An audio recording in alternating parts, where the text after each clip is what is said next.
Indonesia kembali menegaskan komitmennya dalam menjaga perdamaian dunia. Di tengah meningkatnya tensi global dan kebutuhan akan pasukan penjaga perdamaian yang profesional, Tentara Nasional Indonesia kini memasuki tahap akhir persiapan pengiriman kontingen baru. Tak hanya menyiapkan ratusan prajurit terlatih, TNI juga telah memilih seorang perwira tinggi bintang 3 untuk memimpin operasi berskala besar ini. TNI telah menyiapkan hampir 20.000 prajurit untuk melakukan misi kemanusiaan di Gaza, Palestina. Misi tersebut juga bakal dipimpin langsung oleh sosok Jenderal Bintang 3. Lalu seperti apa perjalanan dan prosedur untuk mengirim pasukan perdamaian ke lokasi yang rawan perang? Simak ulasannya bersama saya Katarina Amelia di News Dropbox.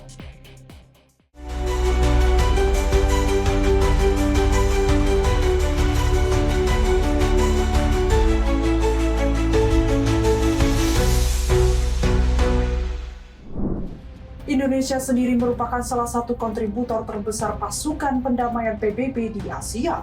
Rekam jejak para prajurit Garuda dari Afrika hingga Timur Tengah menjadi modal utama dalam penugasan berikutnya. Namun skala misi kali ini disebut lebih rumit dan membutuhkan kepemimpinan tingkat tinggi. Panglima TNI Jenderal Agus Subianto mengatakan bahwa pihaknya tengah menyeleksi prajurit yang nantinya tergabung dalam pasukan pemeliharaan perdamaian untuk dikirim ke Gaza, Palestina. Ia mengatakan komandan kontingen pasukan itu adalah Jenderal Bintang 3.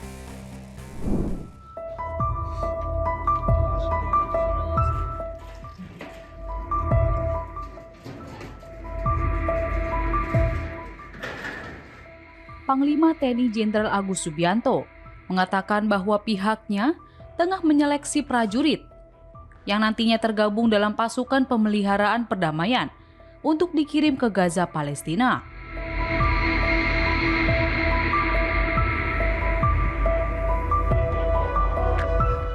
Ia mengatakan komandan kontingen pasukan itu adalah Jenderal Bintang 3.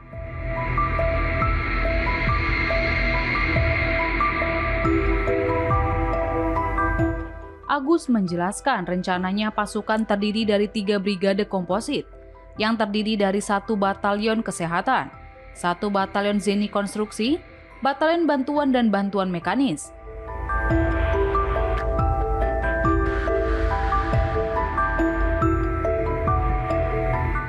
Agus mengatakan pihaknya masih menunggu waktu kapan akan mengirim pasukan.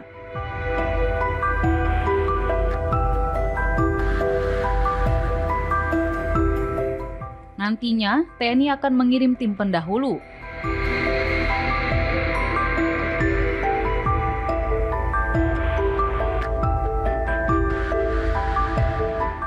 Agus menjelaskan TNI menyiapkan pesawat angkut Hercules C-130 dan kapal Republik Indonesia atau KRI, rumah sakit untuk digunakan dalam misi perdamaian di Gaza.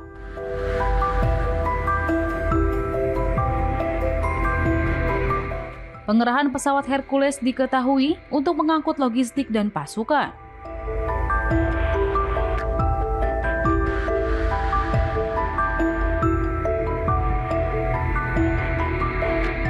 Sedangkan kapal rumah sakit dikerahkan untuk membawa tenaga kesehatan, sekaligus sebagai tempat merawat warga sipil korban perang di Gaza.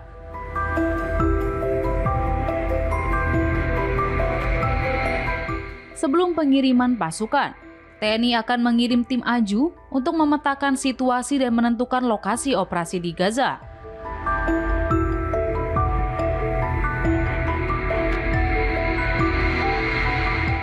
Agus kembali menekankan, jadwal pengiriman pasukan masih menunggu arahan pemerintah pusat.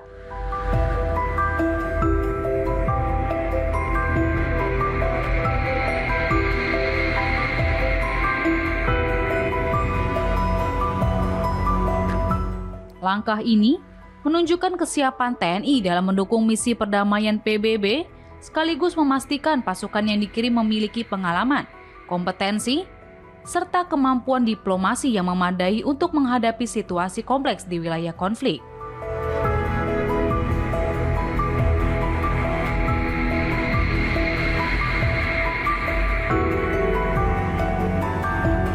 Sementara itu, TNI Angkatan Laut memperkirakan akan mengerahkan 5.000 personel untuk bergabung dalam pasukan pemelihara perdamaian di Gaza, Palestina.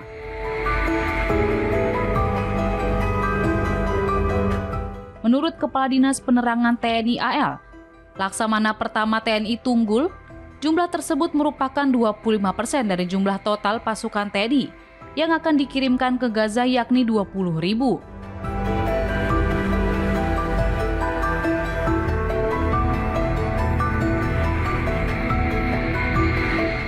Tanggul mengatakan, personel yang disiapkan TNI Angkatan Laut harus memiliki kemampuan khusus di bidang kesehatan dan pembangunan konstruksi.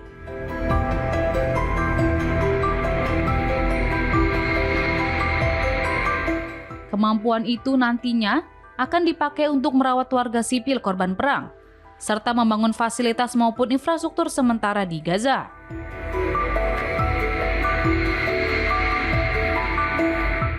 Hingga saat ini, Tunggul memastikan proses seleksi personel di internal TNI Angkatan Laut masih berlangsung. اتفاجئوا ونزل عليهم صواريخ حسبي الله ونعم الوكيل لا بننتظر لا تدخل من عرب ولا مسلمين إن سنتين بنذبح وبنقتل وما حدش متحرك الآن بدي يتحركوا على الأجل 10 و12 و15. Di tingkat komando, TNI telah menunjuk seorang jenderal bintang 3 yang memiliki pengalaman panjang dalam operasi multinasional. Ia akan memimpin komponen militer Indonesia sekaligus menjadi representasi diplomasi keamanan di lapangan. Penunjukan perwira tinggi di level ini menunjukkan bahwa misi yang akan dijalankan bukan segera pengiriman pasukan reguler, melainkan bagian dari strategi diplomasi pertahanan Indonesia untuk memperkuat posisi di kancah internasional.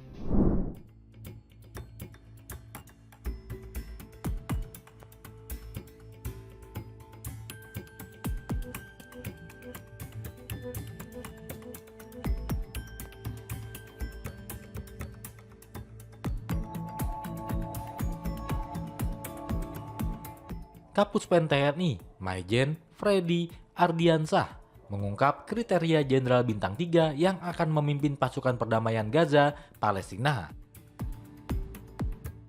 Ia menyebut kriterianya ialah mempunyai pengalaman operasi gabungan TNI, pengalaman penugasan internasional atau pendidikan luar negeri, dan pemahaman mengenai operasi pemeliharaan perdamaian.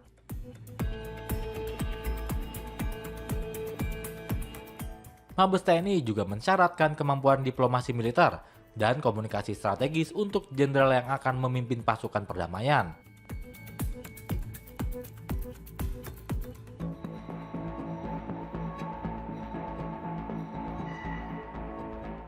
Freddy menjelaskan, Jenderal Bintang 3 ditunjuk untuk memimpin karena operasi pasukan perdamaian akan melibatkan 3 brigade komposit, yakni Batalion Kesehatan atau Yonkes, Batalion Zeni Tempur atau Yonzipur, dan Batalion Bantuan. Selain itu, tugas pasukan perdamaian juga terbilang kompleks karena mencakup aspek kemanusiaan, rekonstruksi kesehatan, dan perlindungan warga, serta kebutuhan koordinasi intensif dengan PBB dan aktor internasional.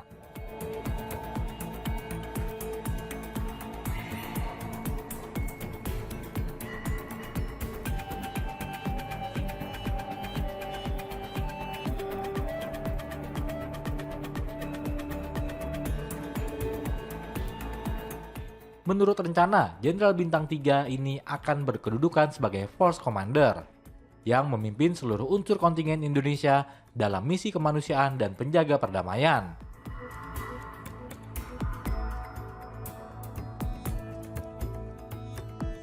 Komandan juga akan bertugas memastikan keselamatan personil dan efektivitas misi kemanusiaan,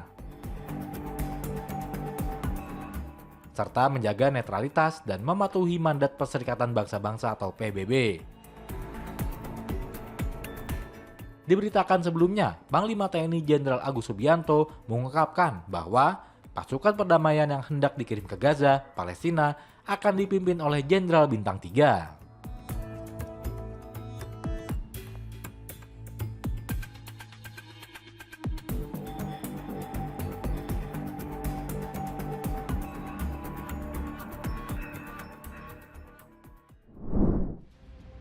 Rencana pengiriman pasukan perdamaian ke jalur Gaza Palestina tentunya tidak langsung berjalan mulus. Terdapat pro dan kontra dari kedua belah pihak yang bertikai, yakni Palestina dan juga Israel. Mulai dari Israel yang ingin membatasi negara untuk mengirimkan pasukan perdamaian ke Gaza, hingga Hamas yang menolak adanya pasukan perdamaian tersebut. Hamas mengecam rancangan resolusi Dewan Keamanan Perserikatan Bangsa-Bangsa atau PBB yang didukung Amerika Serikat mengenai kehadiran pasukan asing di Gaza.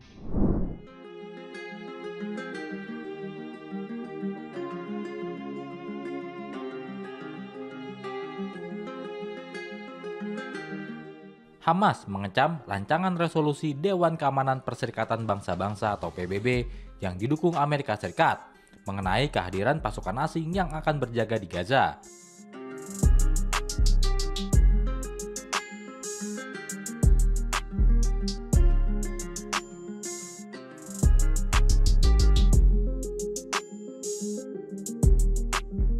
Kelompok itu bersama faksi-faksi Palestina lain menilai terdapat bahaya dalam naskah resolusi.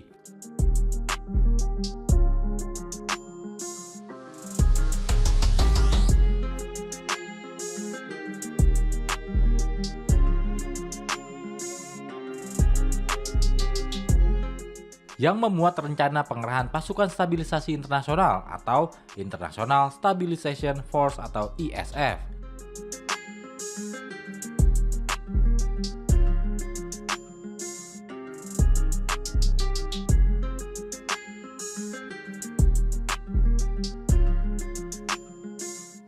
Mereka menyebutnya sebagai upaya pemberlakuan perwalian internasional atas wilayah kantong Palestina tersebut.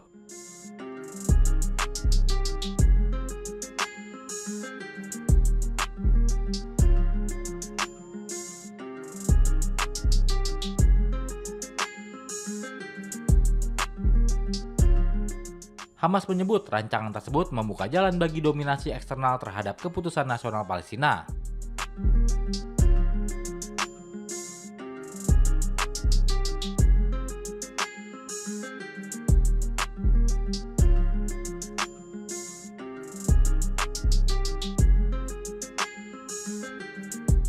Pasalnya, Hamas menilai pengelolaan Gaza hingga proses rekonstruksi akan dialihkan kepada entitas internasional yang memiliki kewenangan luas.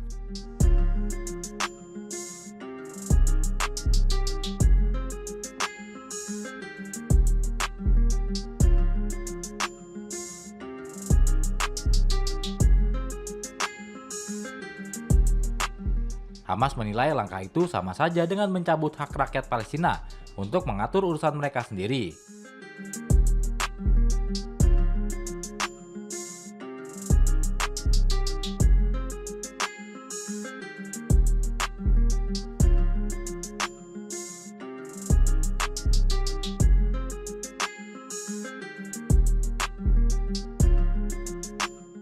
Bantuan kemanusiaan menurut Hamas harus dikelola lewat lembaga resmi Palestina yang kompeten di bawah pengawasan PBB.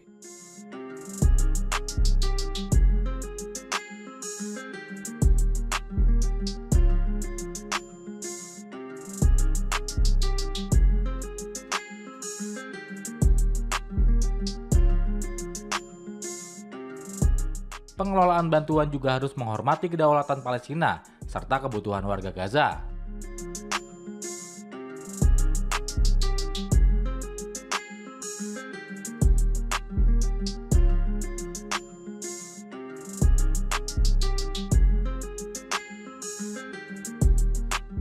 Hamas menegaskan bantuan tidak boleh digunakan untuk meminggirkan institusi Palestina.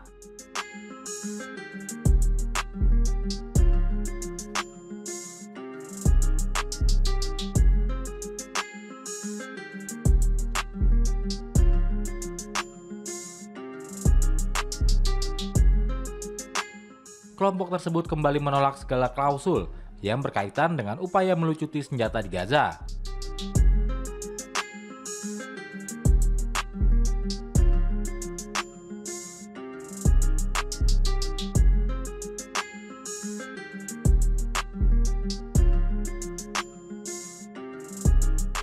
Dewan Keamanan PBB dijadwalkan membahas situasi Timur Tengah pada Senin 17 November 2025.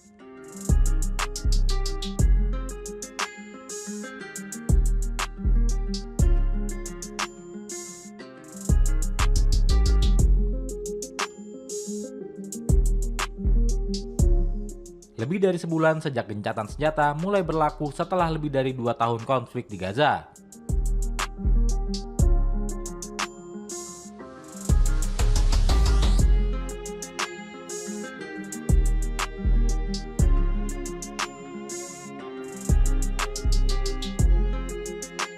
Rancangan resolusi yang diajukan pemerintah Amerika Serikat diperkirakan turut masuk agenda pembahasan.